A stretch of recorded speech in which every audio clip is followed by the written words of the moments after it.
ಹಳ್ಳಿಯ ಇಬ್ಬರು ಸ್ನೇಹಿತರ ಕಥೆ ಇಲ್ಲಿದೆ. ಅರ್ಜುನ್ ಮತ್ತು ರವಿಯ ಕಥೆ ಹಚ್ಚ ಹಸಿರಿನ ಬೆಟ್ಟಗಳ ನಡುವೆ ಇರುವ ಒಂದು ಸಣ್ಣ, ಶಾಂತಿಯುತ ಹಳ್ಳಿಯಲ್ಲಿ ಇಬ್ಬರು ಬೇರ್ಪಡಿಸಲಾಗದ ಸ್ನೇಹಿತರು ಅರ್ಜುನ್ ಮತ್ತು ರವಿ ವಾಸಿಸುತ್ತಿದ್ದರು. ಅವರು ಒಟ್ಟಿಗೆ ಬೆಳೆದರು, ಹಂಚಿಕೊಂಡು ಊಟ ಮಾಡಿದರು, ಆಲದ ಮರದ ಕೆಳಗೆ ಆಡಿದರು ಮತ್ತು ತಮ್ಮ ಹಳ್ಳಿಯ ಮೂಲೆ ಮೂಲೆಯನ್ನು ಅನ್ವೇಷಿಸಿದರು. ಅವರ ಭಿನ್ನಾಭಿಪ್ರಾಯಗಳ ಹೊರತಾಗಿಯೂ ಅರ್ಜುನ್ ಚಿಂತನಶೀಲ ಮತ್ತು ಜಾಗರೂಕರಾಗಿದ್ದರು. ಆದರೆ ರವಿ ಸಾಹಸಮಯ ಮತ್ತು ಹಠಾತ್ ಪ್ರವೃತ್ತಿಯವರಾಗಿದ್ದರು. ಅವರು ಪರಸ್ಪರ ಪರಿಪೂರ್ಣವಾಗಿ ಸಮತೋಲನಗೊಳಿಸಿದರು. ಒಂದು ದಿನ, ಹತ್ತಿರದ ಕಾಡಿನಲ್ಲಿ ಹುದುಗಿರುವ ಗುಪ್ತ ನಿಧಿಯ ಬಗ್ಗೆ ಗ್ರಾಮದಲ್ಲಿ ಸುದ್ದಿ ಹರಡಿತು. ಬುದ್ಧಿವಂತಿಕೆ, ಶೌರ್ಯ ಮತ್ತು ಸ್ನೇಹವನ್ನು ಪರೀಕ್ಷಿಸುವ ಸವಾಲುಗಳಿಂದ ಇದು ಕಾಪಾಡಲ್ಪಟ್ಟಿದೆ ಎಂದು ಹೇಳಲಾಗುತ್ತದೆ. ಸಾಹಸದ ಕಲ್ಪನೆಯಿಂದ ಉತ್ಸುಕನಾದ ರವಿ, ನಿಧಿಯನ್ನು ಹುಡುಕಲು ತನ್ನೊಂದಿಗೆ ಸೇರಿಕೊಳ್ಳುವಂತೆ ಅರ್ಜುನನನ್ನು ಒಪ್ಪಿಸಿದ. ಇಬ್ಬರು ಸ್ನೇಹಿತರು ಮುಂಜಾನೆ ಹೊರಟರು. ಹಳೆಯ ಹಳ್ಳಿಗರು ಚಿತ್ರಿಸಿದ ನಕ್ಷೆ ಮತ್ತು ಪರಸ್ಪರರ ಮೇಲಿನ ಅಚಲವಾದ ನಂಬಿಕೆಯನ್ನು ಹೊರತುಪಡಿಸಿ ಏನೂ ಇಲ್ಲ.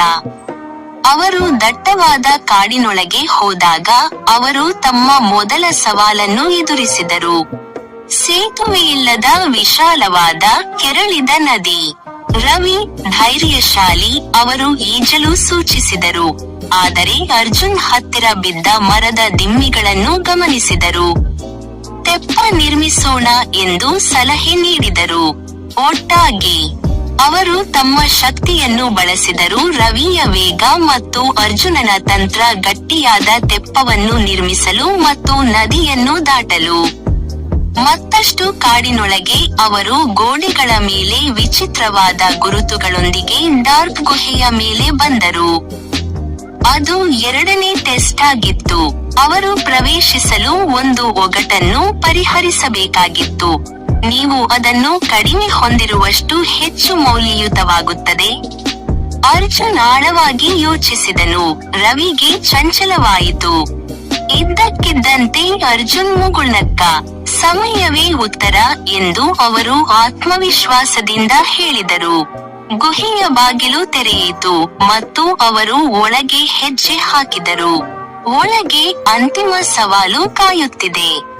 ಬೆಂಕಿಯ ಉಂಗುರದಿಂದ ಸುತ್ತುವರಿದ ಎದೆ. ನಿಧಿಯನ್ನು ಪಡೆದುಕೊಳ್ಳಲು ಉತ್ಸುಕನಾಗಿದ್ದ ರವಿ, ಜ್ವಾಲೆಯ ಮೂಲಕ ಜಿಗಿಯಲು ಸೂಚಿಸಿದನು.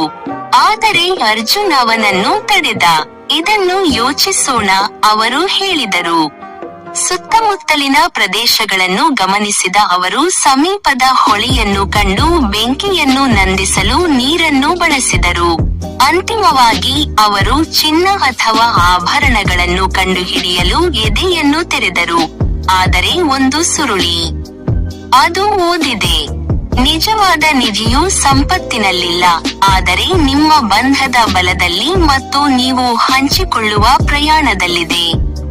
ಮಾತಿನ ಬುದ್ಧಿವಂತಿಕೆಯನ್ನು ಅರಿತು ಅರ್ಜುನ್ ಮತ್ತು ರವಿ ಪರಸ್ಪರ ಮುಗುಳ್ನಕ್ಕರು. ಸಾಹಸವು ಅವರ ಸ್ನೇಹವನ್ನು ಪರೀಕ್ಷಿಸಿತು. ಆದರೆ ಅವರು ಬಲವಾಗಿ ಹೊರಹೊಮ್ಮಿದರು, ತಂಡದ ಕೆಲಸ ಮತ್ತು ನಂಬಿಕೆಯ ಮೌಲ್ಯವನ್ನು ಶ್ಲಾಘಿಸಿದರು. ಅವರು ಹಳ್ಳಿಗೆ ಮರಳಿದರು, ನಿಧಿ ಬೇಟೆಗಾರರಾಗಿ ಅಲ್ಲ, ಆದರೆ ತಲೆಮಾರುಗಳವರೆಗೆ ಹೇಳಲಾಗುವ ಸ್ನೇಹ ಮತ್ತು ಧೈರ್ಯದ ಕಥೆಯೊಂದಿಗೆ ನಾಯಕರಾಗಿ.